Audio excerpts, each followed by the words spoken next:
Okay, now we had started with off-the-job training methods, under which, what is off-the-job training methods? This is conducted in separate from the job environment. The study material is supplied. There is full concentration on learning rather than performing, and there is freedom of expression. So, on the job is while working, off the job is away from the workplace. Now, the first form under this is lectures and conferences. The very word, like how we have give lectures to you, same way, lectures and conferences are the traditional and the direct method of instruction. Every training program starts with a lecture or a conference. It's a verbal presentation for a large audience. However, the lectures have to be motivating and it should create interest among the trainees. It should give them some knowledge which he takes it back. The speaker must have considerable depth in the subject. Mostly in the colleges and universities, lectures and seminars are the most common methods used for training. The next is vestibule training. It is a term for the near the job training as it offers access to something new. Now, what happens in vestibule training? The workers are trained in a prototype environment or in the same type like how his workplace would be. There would be a prototype environment on specific jobs in a special part of the plant. So, an attempt, the same environment like how he is working, it would be a demo with a place which would be kept where he would be learning, where he can do trials and errors, mostly where there is safety needs to be done which are hazardous for lives. Such trainings adopt vestibule training. So what is an attempt here? An attempt here is to make or create working condition similar to the actual workshop conditions. So after training the workers in such conditions, you know that he is well trained, he may be put on similar jobs as in the actual workshop. Now this enables the workers to secure training in the best methods of work and to get rid of initial nervousness. And how did this become popular? During the Second World War, it was a method used to train a large number of workers in a short period of time. It may also be used as a preliminary to on-the-job training. So the duration of these ranges from few days to few weeks. It prevents the trainees to commit costly mistakes on the actual machines and also life hazardous. So it prevents accidents. Very important vestibule training.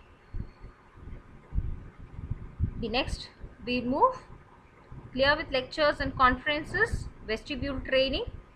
Now next is the simulation exercises. What is simulation? It is in any artificial environment exactly similar to the actual situation. There are 4 basic simulations techniques used for imparting training: management games, case study, role playing and in-basket training. We'll do with each one of them. Management games, like how we have this communication. What is the effect if we do not communicate properly? Now, properly designed games helps to ingrain thinking habits, analytical, logical and reasoning capabilities. Importance of team building, teamwork, time management, how to make decisions. When I lack complete information, how do I make decision? The communication and the leadership skills. How do I gain? How do I predict? Where do I stand? If I judge myself, how do I cope up with? So these games help to appreciate management concepts in a practical way. So different games are used for training general managers and the middle management and functional heads. Executive games, and we have for the middle management,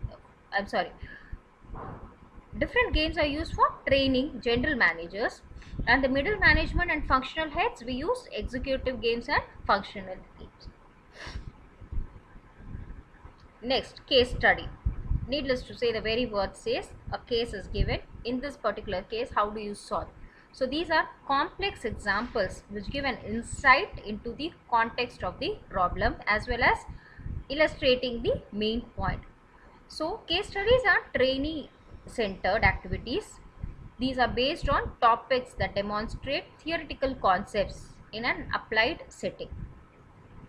A case study allows the application of theoretical concepts to demonstrate, thus bridging the gap between theory and practice. Since this is of the job, it is not in this case study how would I react or how would I perform or how would I take a decision.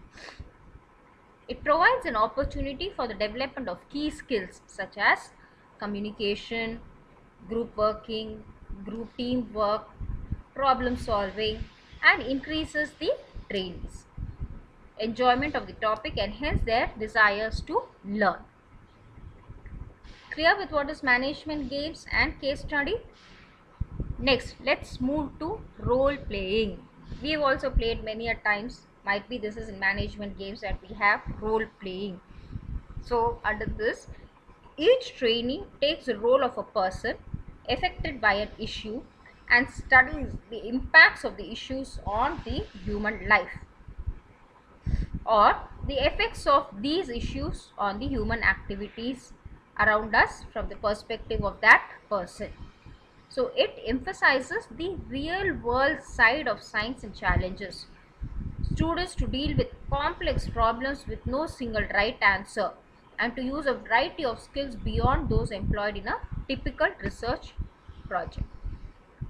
So in particular, role playing presents the student a valuable opportunity to learn not just the course content but other perspectives on it. If I make you to give a lecture one day, you might learn how is it that I give, how difficult is it or how easy it, or what are the skills which are required. So that is kind of role play. Concluding discussions and assessments. Now types of role play may be multiple role play, single role play, role rotation and spontaneous role play also. So hope simulation exercises, it depends mainly on the attitude at that particular time. How does a person or a trainee reacts? So we've done with management games, case study, role playing. Now what is in basket training?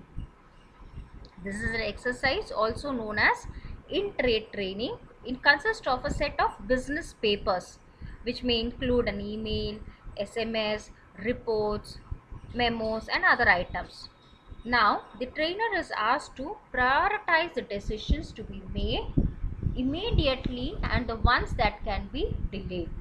So it is another way in which I bring out which is important for me and which is not. In a tray I put up all these problems that I have and how do I prioritize, which one do I prioritize, which I take a decision immediately and the ones that can be delayed.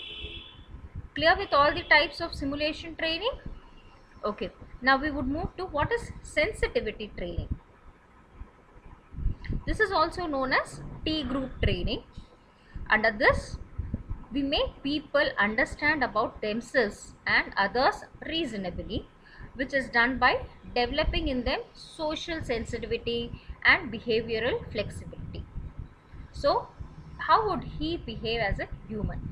It is an ability of an individual to sense what others feel and think from their point of view. Put yourself in the other's shoe. It reveals information about his or her own personal quality, concerns, emotional issues and things that he or she has in common with other members of the group. So it is the ability to behave suitably in light of understanding. So a group's trainer, he refrains from acting as a group leader or a lecturer, attempting instead to clarify the group process using incidents as examples and to clarify general points or provide feedback. So the group action overall is the goal as well as the process. This is sensitivity training. I repeat, it shows an ability of an individual to sense what others feel and think from their point of view.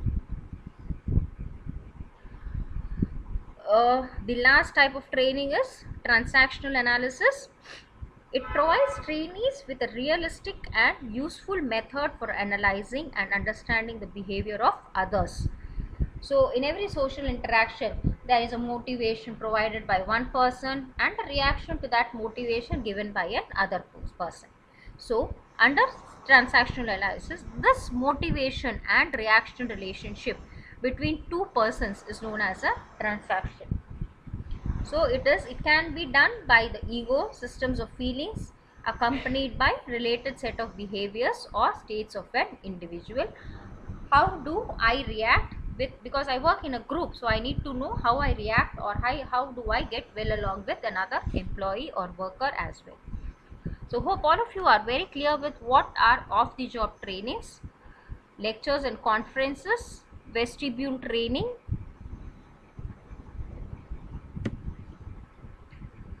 simulation exercises, case study, sensitivity training and transactional analysis.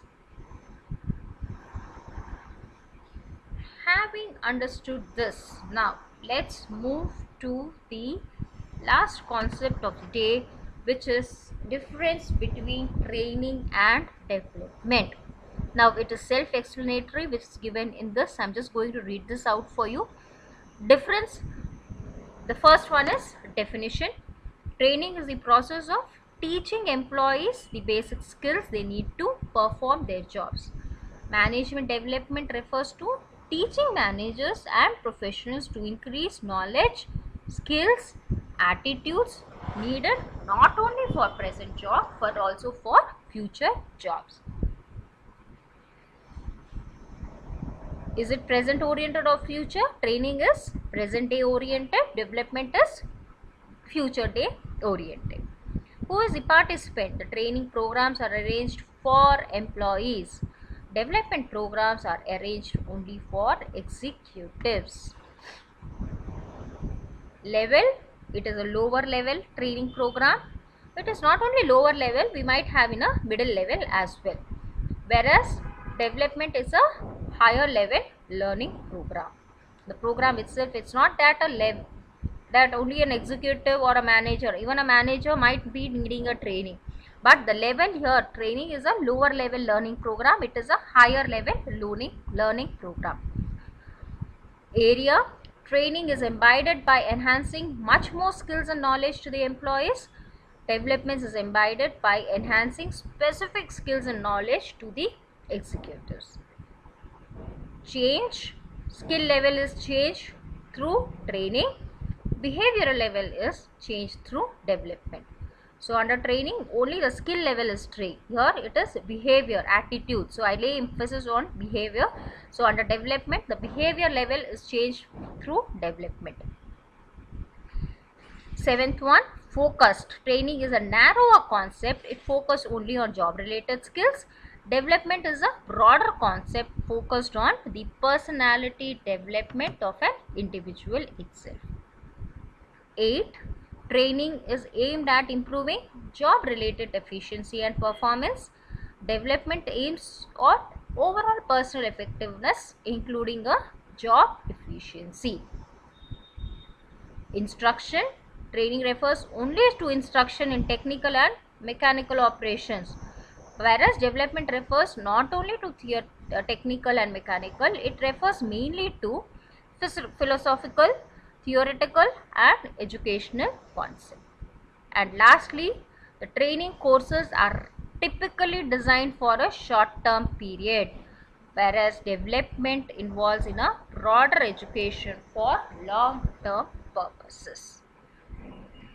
Let me run through the slides once again. Difference between training and development, definition, present or future, participant, level, area, change, focused, aimed, instruction and period. With this we come to an end of today's session. Hope you liked it. Any clarifications I'll be sharing the notes, this same PPT to you. So hope this would be clear. Thank you students. Wish you a very good day ahead. Thank you so much. Stay safe.